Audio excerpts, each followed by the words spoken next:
Welcome to only IAS. स्वागत है आप सभी लोगों का प्रीलिम बूस्टर न्यूज़ डिस्कशन में। आज है 15 अप्रैल 2021। तो आइए देख लेते हैं ऐसे कौन से इंपॉर्टेंट आर्टिकल्स हैं जो आज हम कवर करने वाले हैं। हमारा फर्स्ट आर्टिकल करेंसी चेस्ट के बारे में है।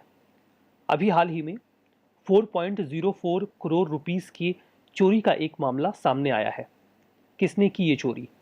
न्यूज़ आउटलेट्स के मुताबिक वहाँ के एक प्राइवेट सिक्योरिटी गार्ड के द्वारा ये चोरी की गई है। ये चोरी कहाँ की गई है? चंडीगढ़ के सेक्टर 34 में स्थित एक्सिस बैंक से। बट समझने वाली बात यह है कि ये पैसा एक्सिस बैंक का नहीं था। ये पैसा एक्सिस बैंक के करेंसी चेस्ट में था। अब हम ये कह रहे हैं कि ये पैसा एक्सिस बैंक के करेंसी चेस्ट में था, लेकिन एक्सिस बैंक का नहीं था। तो किसका था? ये पैसा आरबीआई का था। अब ये मामला थोड़ा समझने वाला है कि पैसा एक्सिस बैंक में था लेकिन आरबीआई का था। इसके लिए समझना ज़रूरी है कि करेंसी चेस्ट एक्चुअली में है क्या। ये आपके एग्जाम के लिए इंपॉर्टेंट है। देखिए, करेंसी चेस्ट एक ऐसी लोकेशन होती है, एक ऐसा प्लेस होता है जहां पर आरबीआई अपना पैसा रखती है। ये पैसा आरबीआई क्यों रखती है? आरबीआई को पैसा देश में हर जगह रखना होता है ताकि अगर किसी बैंक को फिजिकल करेंसी की आवश्यकता हो तो आरबीआई उसे तत्काल प्रभाव से वो करेंसी मुहैया करवा सके। अब दिल्ली मुंबई से फिर ट्रक में भर के वो पैसा भेजा तो जाएगा नहीं। अच्छा होगा कि वो हर जगह अवेलेबल हो। एट द सेम टाइम उसका इस्तेमाल एटीएम वगैरह में भी किया जाता है जब हमें कैश की आवश्यकता होती है। तो आरबीआई कई सारी जगहों पर करेंसी चेस्ट बनाकर रखती है। अब करेंसी चेस्ट को आरबीआई कोई इंडिपेंडेंट गोडाउन के तौर पे नहीं बनाती कि वहां पर वो अपना पैसा रख के फिर सिक्योरिटी गार्ड बिठा दे। रैदर ये करेंसी चेस्ट जो है वो बैंक में ही बना दिए जाते हैं। अलग अलग बैंक जो होते हैं उसके भीतर ही बना दिए जाते हैं, बैंक के प्रीमाइस में। भले ही ये करेंसी चेस्ट बैंक के प्रीमाइस में होते हैं लेकिन वो पैसा आरबीआई का होता है। आरबीआई के द्वारा ही एडमिनिस्टर भी किया जाता है और समय समय पर उसकी जांच भी की जाती है। अब बैंक में भी वो पैसा बहुत ही सुरक्षित तौर पे रखा जाता है। जैसे हर बैंक के पास यूजुअली एक स्ट्रांग रूम होता है जहां पर लॉकर वगैरह होते हैं, लोग अपनी ज्वेलरी या फिर जरूरी कागज वगैरह वहां पे रखते हैं। उसी का एक हिस्सा करेंसी चेस्ट के तौर पे तैयार कर लिया जाता है। अब स्ट्रांग रूम का बाकी हिस्सा तो उस बैंक का है, वहां पर जो भी प्रॉपर्टी है वो बैंक और उनके कस्टमर्स की है, लेकिन करेंसी चेस्ट जो स्ट्रांग रूम में ही है वो आरबीआई का है। वहां पर रखा पैसा आरबीआई का है। उसे एडमिनिस्टर भले ही आरबीआई कर रही है लेकिन उसके सिक्योरिटी की जिम्मेदारी उस बैंक की ही होगी जिस बैंक में वो करेंसी चेस्ट है। उसके बदले में आरबीआई उस बैंक को सिक्योरिटी एक्सपेंसेस जो भी उसके होते हैं उन्हें वो पे करता है। इन केस अगर वो पैसा चोरी हो जाए तो चूंकि उस पैसे की सिक्योरिटी की जिम्मेदारी उस बैंक की ही है तो भरपाई भी बैंक को ही करनी होगी।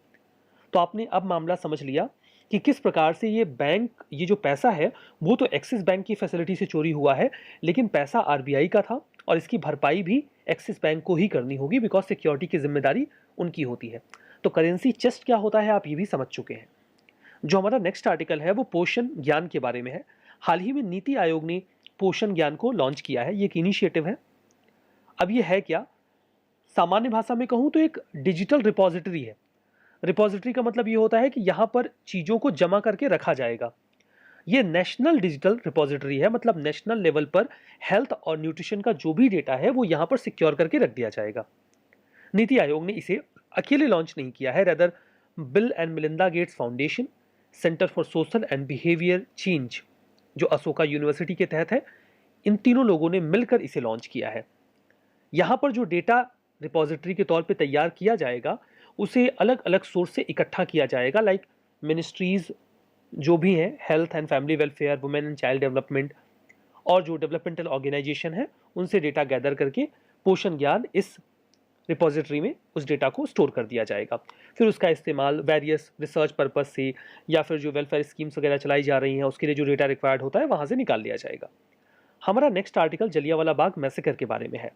हमारे प्राइम मिनिस्टर ने 102 साल पूरे हो चुके हैं जलियांवाला बाग मैसेकर के, तो उस दिन को, उस स्ट्रेटजी को याद किया जहां पर हंड्रेड्स ऑफ इनोसेंट लोगों की जान गई थी, इंडियंस की जान गई थी। जलियांवाला बाग मैसेकर जो है वो 13 अप्रैल 1919 को हुआ था पंजाब के अमृतसर में। इसे मैसेकर ऑफ अमृतसर के नाम से भी समटाइम्स पुकारा जाता है। इस मैसेकर के बाद कई सारे जो इंडियंस थे जिनका अप्रोच ब्रिटिशर्स को लेकर ऐसा था कि ब्रिटिशर्स इंडिया में रिफॉर्म लेकर आएंगे और अगर हम उन्हें अपनी प्रॉब्लम्स बताएंगे तो वो उन्हें सुनेंगे। वो इस अप्रोच के साथ अंग्रेजों के साथ बातचीत करने का समर्थन करते थे। लेकिन इस मैसेकर के बाद बहुत सारे लोगों को क्लियर हो गया कि उनका सिर्फ एक सोल पर्पस है, इंडिया को किसी भी तरीके से कंट्रोल में रखना। मतलब जो उनका इनह्यूमन अप्रोच है वो क्लियर हो गया। इसमें जो ब्रिटिश ट्रूप्स थी जिनको लीड कर रहा था जनरल रेगनैल्ड एडवर्ड डायर, इनफेमस तरीके से जनरल डायर, उसने ओपन फायर करवाया था एक अनआर्म्ड क्राउड के ऊपर जिनके पास कोई हथियार नहीं थे। वो महिलाएं और बच्चे भी थे। वहां पर पीसफुली वो एक मीटिंग में हिस्सा लेने के लिए गए हुए थे। इनफैक्ट बैसाखी का फेस्टिवल भी वहीं पर सेलिब्रेट किया जा रहा था।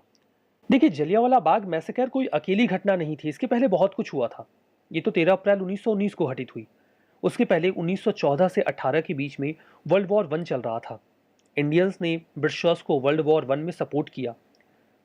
जब वर्ल्ड वॉर चल रहा था तो उन्होंने कई सारे रिग्रेसिव लॉज बनाए, इमरजेंसी पावर्स को इम्पोज किया ताकि जो यहाँ पर एक्टिविटीज़ हैं, रिवोल्यूशनरी एक्टिविटीज़ हैं, वो उनको कुचल सके। At the same time Indians ने इस उम्मीद में ब्रिटिशर्स को सपोर्ट किया कि जब वो युद्ध को जीत जाएंगे तो इंडियंस को सहूलियतें दी जाएंगी, मे बी डोमिनियन स्टेटस भी दे दिया जाए। लेकिन जब अंग्रेज फर्स्ट वर्ल्ड वॉर जीत गए तो उनका रवैया बिल्कुल बदल गया। हमें उम्मीद थी कि वो हमें रियायत देंगे, उसके बदले में उन्होंने हमें दिया anarchical and revolutionary crimes act of 1919, जिसे हम इनफेमस तौर पर रॉलेट एक्ट या फिर ब्लैक एक्ट के नाम से भी पुकारते हैं। 10 मार्च 1919 को इसे पास कर दिया गया, जिसके बाद गवर्नमेंट को ऑथोराइज कर दिया गया कि वो किसी भी व्यक्ति को बिना वारंट के इम्प्रिजन कर सकते हैं, कन्फाइन कर सकते हैं, बिना ट्रायल के उसे पनिश किया जा सकता है अगर कोई भी व्यक्ति उनके हिसाब से सेडिशियस एक्टिविटीज में इन्वॉल्व है तो। इस कानून को लेकर पूरे देश में उस समय विरोध शुरू हो गया, अनरेस्ट स्टार्ट हो गया।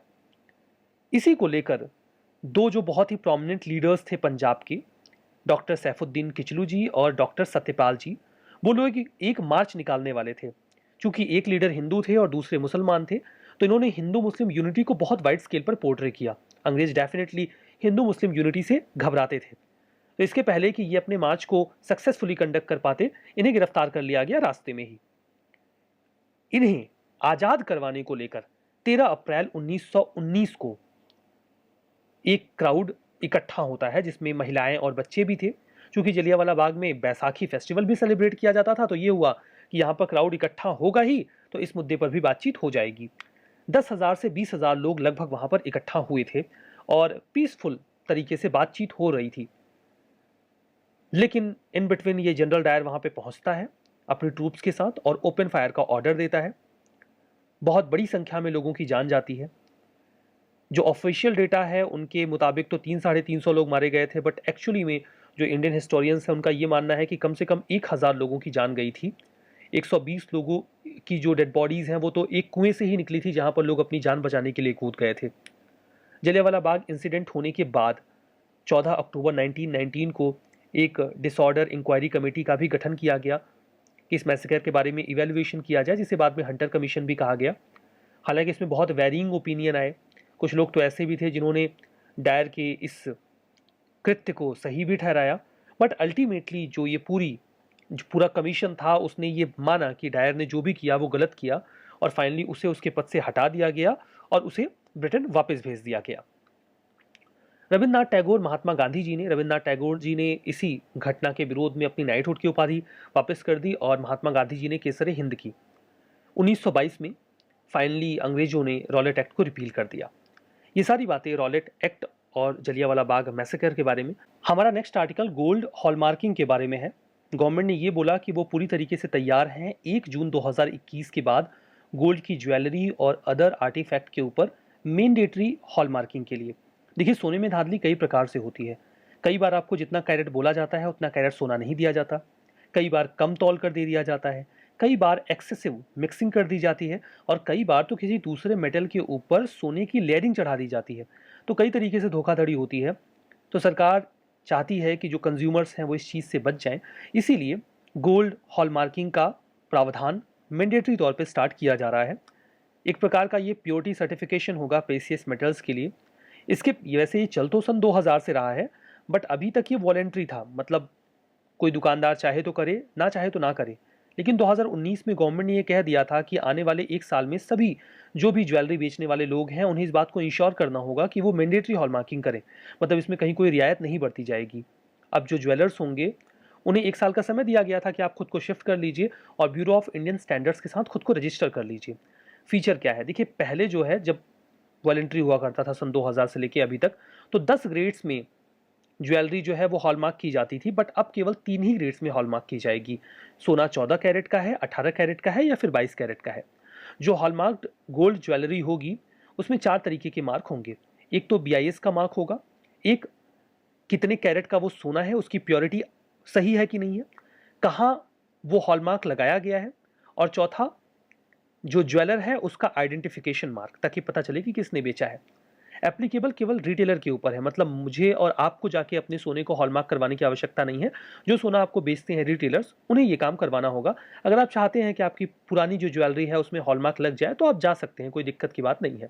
अगर कोई दुकानदार ऐसा नहीं करता है, या जो लोग भी सोना बेच रहे हैं, कोई भी दूसरा प्रेशियस मेटल बेच रहे हैं, वो नहीं करते हैं, तो उन्हें 1 लाख तक का जुर्माना देना पड़ सकता है, या फिर जो भी आर्टिकल है जिसमें धांधली की गई है उसके प्राइस का 5 गुना ज़्यादा फाइन देना पड़ सकता है।